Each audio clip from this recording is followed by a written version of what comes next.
So I'm giving a lesson. Everything's going great. I turn and I ask the student, so how old is that reed that you're using? Okay, well, let's see if you have another one. Let's just try another one out.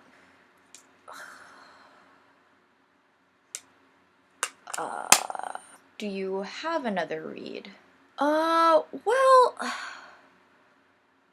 it's a good reed for Mahler. Don't wait until you have one reed that's paper thin, that plays pretty much okay, but like if you break it or if it gets any thinner or if you drop it, then it'll disintegrate. The perfect reed is like Santa Claus. It doesn't exist. And I'm sorry if you're like a 3-year-old watching this video and I just told you that Santa Claus doesn't exist. But I don't know why a 3-year-old would be watching a video about rotating reeds.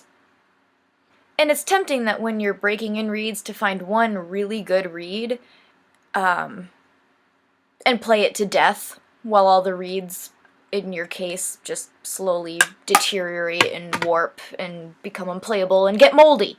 Basically, reeds are made up of little tubes. They're sponges.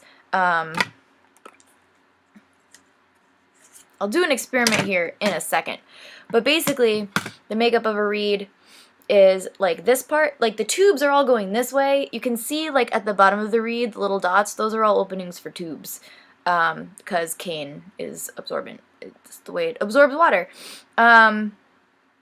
So if the tubes are all going this way, when a reed is cut, all like this is basically all little tube openings, which is why reeds feel hard when you're breaking them in, because those little tubes haven't squished down yet. Reeds are porous. They're like kind of like a sponge, and if you have a sponge that's dry, it's not going to be very effective. If you have a sponge that's wet, it's going to be effective. Like it'll actually like clean things because it's holding water. Same as a reed. It's not going to vibrate to make the sound that we want if it's bone dry. It'll crack if we try to work on it bone dry with knives or sandpaper, or my personal favorite, which is reed brush. This reed is completely dry, and I'm going to put it on my clarinet. I'm not even going to lick it. This is how a bone dry reed sounds.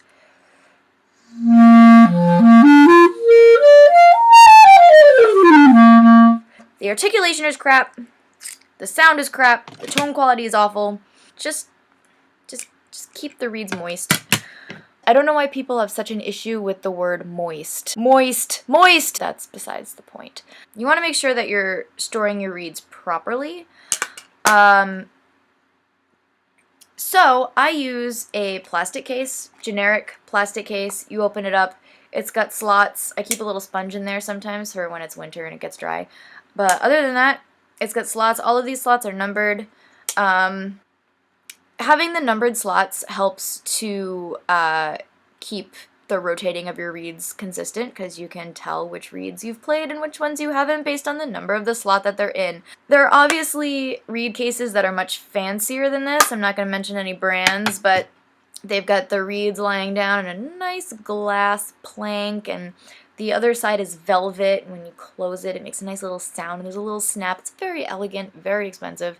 The thing about the velvet, it gets moldy. So plastic is your best bet. There will be people who disagree with me. I don't care. If you do choose to put this in a bag with a sponge, use a teeny tiny piece of sponge. Do not use like an entire sponge or half a sponge to put in there, because guess what? It'll get moldy. I just spilled. Okay, so I'm going to use 2 different types of reeds. I use Van Doren size 4. I have some from the blue box and some from the silver box. Brand spanking new reeds. They might all be shit. They might also all be good, in which case this video is going to be pointless. But we'll do 2 of each just because I'm feeling it. You know, depending on what kind of reeds you get, they might be prepackaged for ideal humidity level, like this. So Van Doren reeds. So the first thing you want to do when you get your reeds is obviously unwrap them. I have already prepared in my Star Wars mug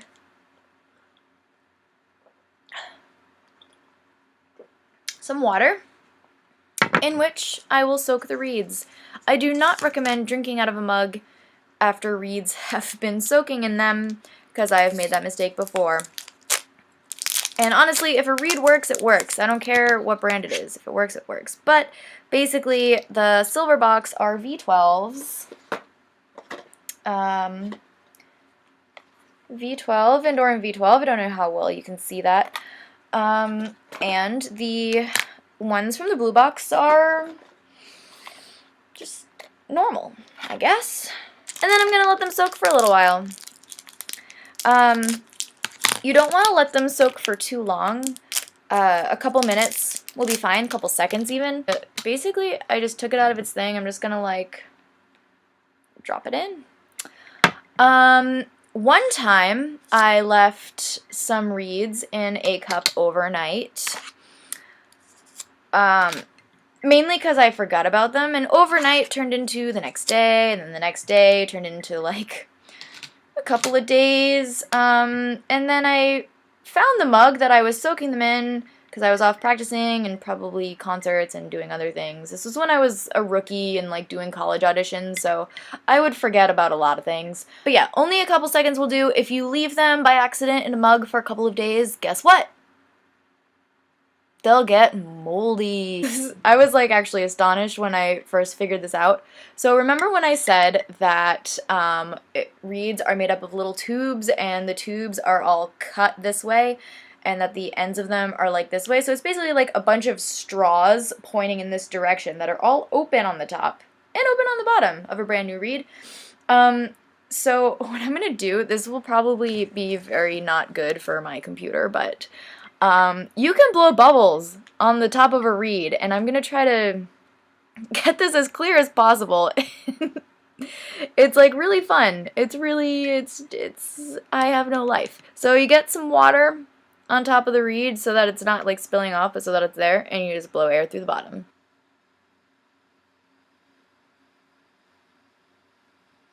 Cool, right? So why do reeds get soft in the first place? I'm just going to talk about this while they're soaking. Why do reeds get soft in the first place? Let's think about it for a second. Your mouthpiece and the reed go in your mouth. They have contact with your tongue and with your saliva for hours a day sometimes. If you separate that and think about what happens, like, biologically when you're eating something, like when you put something in your mouth to eat, your saliva has enzymes in it that break down the proteins. I think the proteins? This isn't really scientific, but I swear, I'm telling you the truth. Your saliva is assisting your body with breaking down the food, because that's what happens. That's, like, the first step of digestion. So when you have something in your mouth, no matter what, it's going to come into contact with saliva, because that's what's keeping the reed moist. And your saliva actually breaks down the reed slowly over time. Like, a million things can happen to a reed that that makes it unplayable, but the reason why reeds have a lifespan is because your saliva just breaks it down. And there are things you can do to work on reeds, and I'll get into that maybe in another video. But right now we're just talking about rotating them so that they get the same amount of mainly so that you have more than one reed at your disposal.